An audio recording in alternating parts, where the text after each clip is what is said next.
Kuya James Polnarbor bilang Pangulo ng Matalang Masbate Force Intelligence International Kainta Chapter, ano po ang mga gagawin po ninyo ngayon? So first, mag-voting na po tayo ngayong araw na to. Kumbaga, hindi po ito on tapos. Ito pa lang ang simula ng ating grupo ng MMTF Kainta Chapter, headed by me, Chapter President Kuya JPL. So every Saturday and Sunday, magpapafeeding program po tayo around San Andres, Cainta, Rizal, pwede rin naman around Cainta.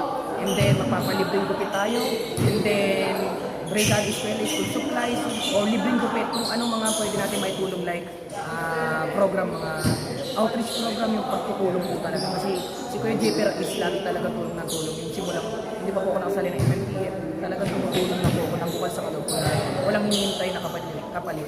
Lalong-lalo po ngayon, nakasali po ako sa MMTF, the best organization right now for me.